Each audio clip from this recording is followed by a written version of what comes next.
and welcome. March 1st, 2022, Homeschool Connect Expo. And this is all month of March is our Homeschool Curriculum Fair that we have.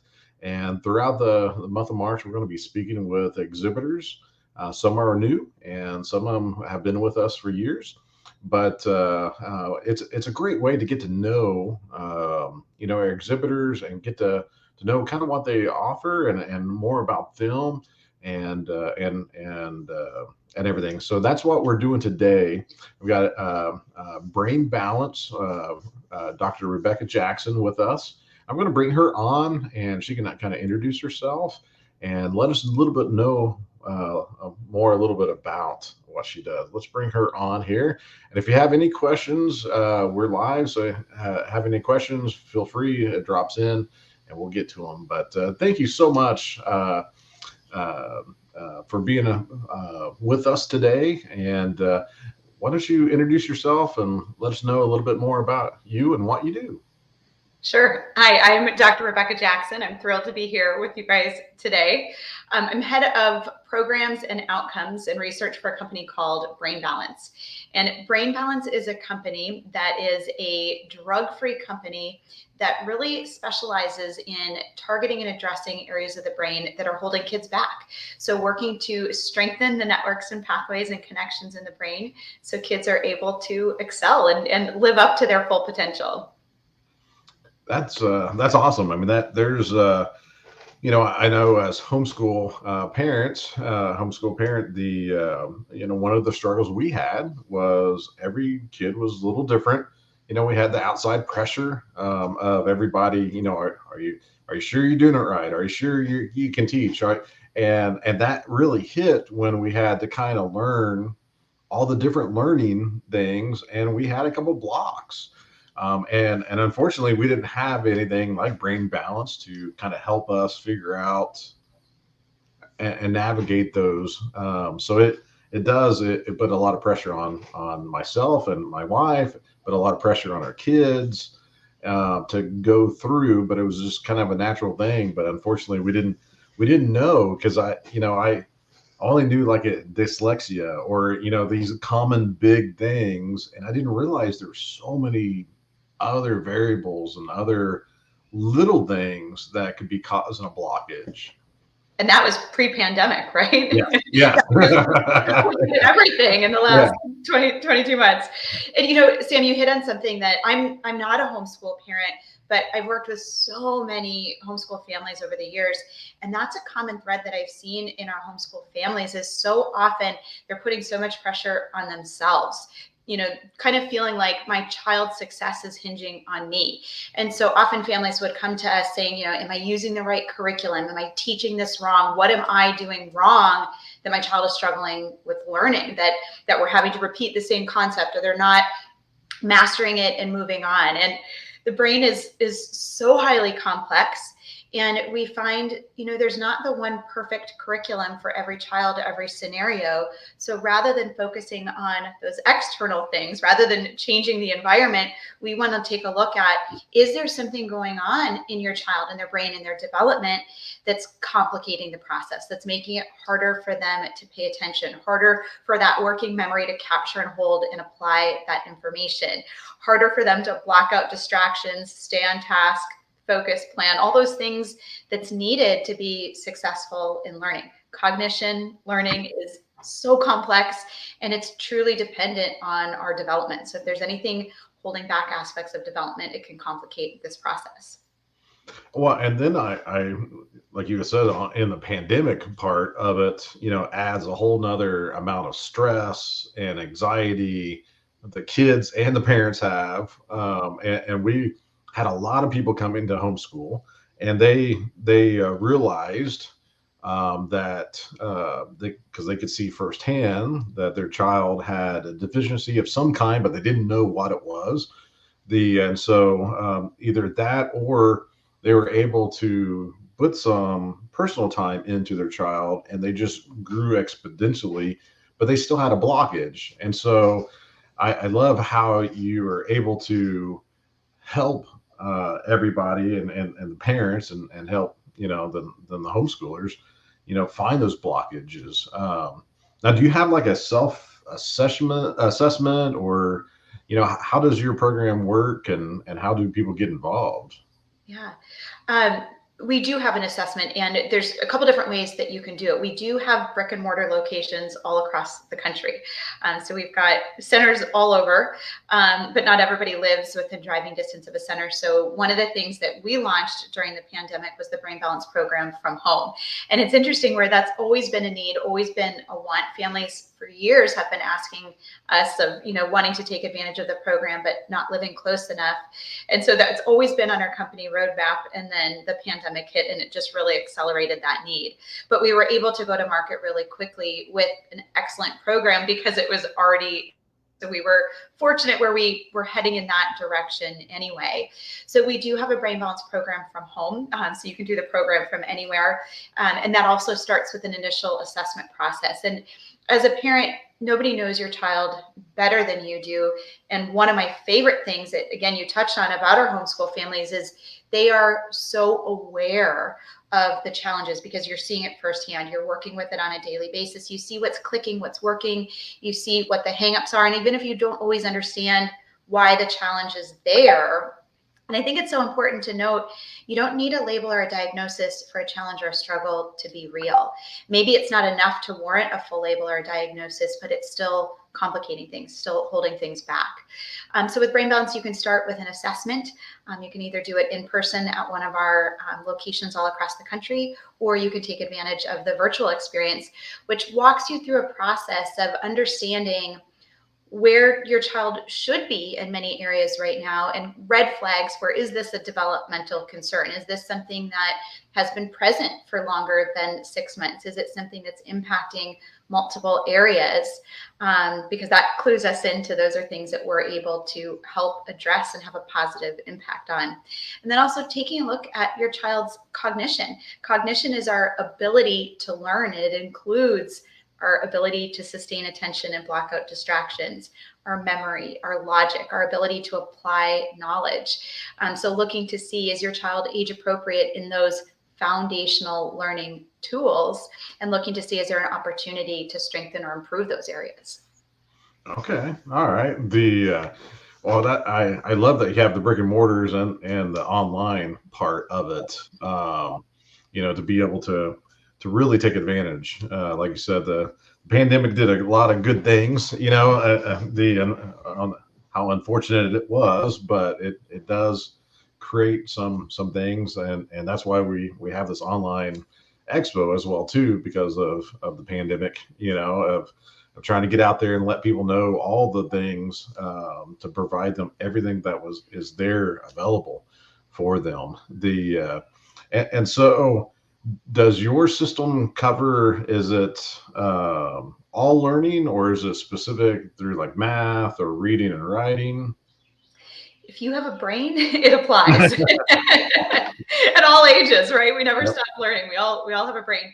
We're really not focused on the outcomes of learning, not the reading, the writing, the math, but what is it that our brain needs to be able to pay attention and learn? And so it's really that foundation. So we're the perfect complement to different curriculum tools of make sure that the brain is, setting up a teachable brain is one of my colleagues always refers to it as.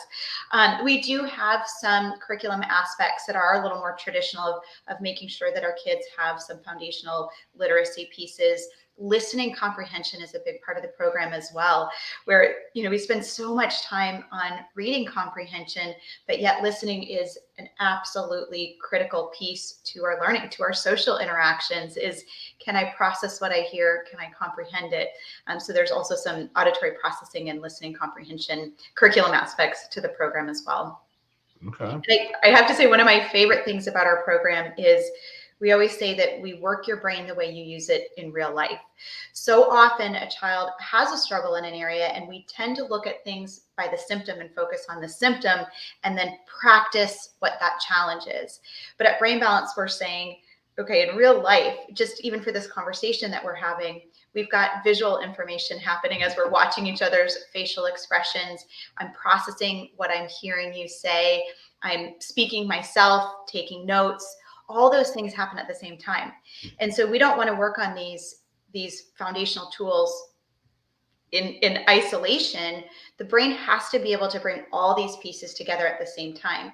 That in real life is our ability to take thoughts and get it out on pen and paper. Can I block out distractions, organize things, have the correct timing sequence to make sense of what I'm saying, to be able to communicate it to you in writing? And so our program is a combination of sensory stimulation, of physical activities, of eye exercises and tracking activities, processing activities, timing, cognitive tasks and load, all layered, because that's real life. Real life is challenge and load and performing in spite of all of that.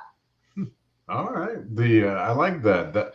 I mean that's a beautiful thing, and really what I love about the program is you're teaching the kids, once you made those connections, the love of learning, and because we keep learning throughout, and out our life, and we continually learn and adapt, and to have that love of learning, I believe is one of the most important things we can teach our kids on there. I missed a few signs of some of, I have three kids. They all had their own little issues or little things, but I missed a big one because I thought dyslexic, and my son wasn't dyslexic, and that's all I knew. I just knew the big box of terms, but he wasn't. Are there like any red flags or any things that you say to parents that, if you see this, or you might, or there's a few things that the kids might say that, okay, maybe you need to kind of think through getting that assessment put together? Yes, definitely. There's so many red flags. I think the biggest thing overall is when we think about our child's age and then what we're seeing in their attention and their behaviors and their learning.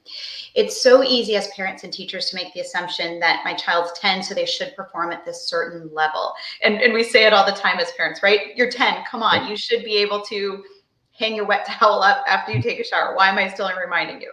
I can hear my parents' voice chirping as I say that.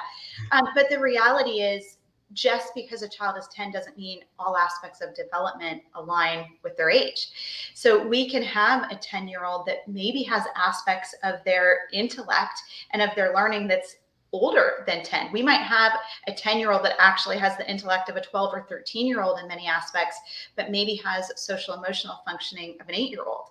So we can have a split or disconnect there where there's an imbalance in those skills. And that can result in a child that, when they're frustrated and upset, maybe they seem younger than their actual age. So parent gut, parent intuition is, if you have those moments of, you're 10, why are you behaving like this? Why am I needing to do these reminders? Why am I needing to do more scaffolding, more support, or needing more repetition? So if you think of, if you picture what a 10-year-old fifth grader looks like in the classroom, what is the expectation for sustained attention? What is the expectation for peer interactions, for learning? Is take a look at where your child actually is functioning those things, and then set your expectations there. And if you're needing to lower expectations or you're seeing behaviors academically, attentionally, socially, behaviorally that seem younger, that's a red flag that an aspect of development maybe isn't aligning with everything else that can make it more challenging for that child. And we want to give the kids the tools to succeed. And so by strengthening those areas of the brain, you can mature it so then you can have 10-year-old age appropriate expectations. And I use the age 10, it applies to all ages. But it's just that red flag of if some piece isn't aligning with other things, or if you're finding yourself needing to do more redirection, more scaffolding, more support. Okay. That's awesome. Now I know this is a little bit off subject, but do you have plans for maybe adults or people with kids that might see themselves as like, hey, there was something there that now I'm trying to teach my kids, and I never did. So Yeah, years ago, I was doing a television interview, and the host stopped in the middle of the interview and was like, wait, I need this. I need to be assessed. And so we ended up doing a second segment where we assessed him on air. And he was right. He would have benefited from the program. For years, parents have been asking us the same thing. They've been bringing their kids to us because there was a challenge or a concern. And as we're meeting and digging into it, they're saying, oh my gosh, I struggled with the same thing. And just because you turned out fine doesn't mean things couldn't have been better. So yes, we actually in this last year, we did launch a program for adults as well. Over the years, we continued to work with older and older students and continued to see excellent change in outcomes. College kids for years was one of my favorite ages to work with, because at that age, you're so able to verbalize, here's what I struggle with, here's what's hard for me, here's where I'm stuck. And then they can notice the changes of, when students come back and say, I paid attention for an entire lecture and wasn't checking my phone every few minutes. I could follow along. I used to have to record lectures to take notes at home, and I could follow along and keep up. It's fun when a student's old enough to be able to really verbalize what their challenges are and then what they notice when those challenges change. So we do have an adult program as well. Okay. And again, the adults are so fun and interesting to work with in a different way. They come to us with different challenges, different concerns, or really the same, but just looks different at different ages. And for our adults, we're seeing it's having a huge impact on mood, anxiety. For struggling with attention and focus, we can see higher levels of anxiety, higher levels of frustration, a harder time regulating our mood and emotions. So we might be a little bit shorter fused with our temper, or really internalizing some of those feelings of what's wrong with me? Why does it take me so long to do this? Why do I make so many silly little mistakes? And again, we're able to change the brain at any age. You don't outgrow a brain that's able to be strengthened and exercised, which is the good news. Yeah. I was reading a report yesterday, through the pandemic, adults were having issues with noises. The noises are making them they're more sensitive to loud noises now than ever before. And it's amazing how the brain works. And I love talking about the brain, because I think it's one of the last, some people they're almost afraid to talk about brain issues or deficiencies or anything else. And I'm like, we don't have that stigma on anything else anymore about the heart or lungs or what. I mean, but the brain is like, here's this most wonderful complex system that we still don't really 100% know yet, but we can't talk about it. We can't talk about the deficiency, and I love these conversations, because it just brings out that it's okay. It's okay, and we can connect those pieces. Another silver lining of the pandemic, where I feel like we've been talking so much more about our emotional health and well-being, our brain health and well-being. Again, all of us have a brain, and like you said, it's so highly complex. The more I learn, the more I feel like I know nothing and have so much more to learn. And we've all struggled more with attention and focus, with productivity, with our mood, energy, anxiety, depression. And all of us have a brain, and all of our brains need to be exercised and utilized and supported to optimize our learning and our interactions and our productivity at any age. And so I do feel like we're seeing and experiencing more conversations around these things, and we all benefit from that, our kids as well as ourselves. You mentioned the word anxiety, and I've mentioned it. Does it affect the brain and learning that much? I mean, do you see that through the pandemic? There's just anxiety. Unfortunately, even if we homeschool and we're in the house and everything else, there's anxiety still happening around us. It is, and there's a huge impact on learning when anxiety is present. Our mood and emotion actually tells us a lot about what part of the brain we're engaging in that moment. So when we're in a negative place with negative thoughts that are stuck on repeat, whether they're rational and logical or not, we're not activating the part of the brain that helps us focus, that gives us positive mood and energy. We're using a lower part of the brain that kind of has us stuck. And when we're in a lower part of the brain, we're not as focused. It's called catastrophizing. So when you're in this negative moment, our brain goes it goes historical. It'll worry about or get stuck on something that happened a long time ago, and then it repeats, or will jump ahead worrying about all the things that could potentially happen. And that's taking all of that energy and all of those networks and pathways, and instead of activating here, it's activating here. This is where attention and focus is. This is where organization, prioritizing, applying what we're learning happens. And so when we're in a state of anxiety, it's so much harder to pay attention and to retain what we're learning and experiencing. And our brain activation and development does have an impact on anxiety. Some of us are more prone to anxiety than others. And what we see is if there's regions of immaturity in your brain might have a harder time with that resilience kind of protecting you from that anxiety state. So activating and strengthening the brain is one of the many strategies that can help with anxiety. And it's certainly not the only one. There's so many ways to help and address and to support that, but brain activation is one of them. Okay. We had a question about Asperger's. Do you do anything in the autism spectrum? We absolutely do. One of the things unique about brain balance is we're less focused on the label and more looking at where your child's level of development is and how that lines up with their age, and is there an opportunity for us to drive things forward and improve it. But absolutely, kids on the spectrum, we work with them all the time, and are able to really see some great improvements and outcomes. Okay. And everybody that's watching this, go out to Homeschool Connect Expo. Right down below, you get to see a link that goes right into our curriculum fair that we're having all the month of March.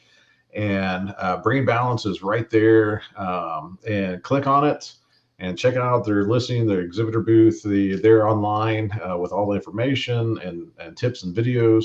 And then the links, of course, out to their website. They have a wonderful website that shows you where they're at in the brick and mortar, and all the different programs and things. And I do now see it. Yeah, the adult plan on the website. So there, looking at. I know it felt staged, but that was a natural question that I should have teed you up for, and didn't. One on our website for families, the family that asked if we worked with students with Asperger's. One of my favorite areas of the website are family stories, and every single one of those stories are real, true stories from families all across the country. And so you can, if you click through there, you can see just a whole variety of different challenges and struggles, and then the families share what they saw as a result of doing the program. And my favorite is always when we hear from the kids themselves, to hear in their words and their language the differences that they've noticed. And Sam, you touched on it, the joy of learning. One of my favorite stories, we had a fifth grader years ago who struggled in general with many different aspects of attention and learning.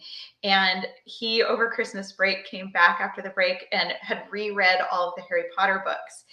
And he came up to me and said, it was like I had never read them before. Oh, wow. He had read them. He had gone through the mechanics page after page and gotten through it, but hadn't been able to absorb the story. He was working so hard with his eyes to track and move that he lost the comprehension aspect of it. And so when his brain was strengthened and improved and his eyes were tracking better and he was better with attention and comprehension, it was like he had never read those books. And that's just always stayed with me of, the power of strengthening, improving, and changing aspects of the brain can truly have a beneficial impact on your life. Yeah, I mean that's absolutely amazing, and I love it. I mean that is great. So everybody check out those stories and just see, on there and take the assessment.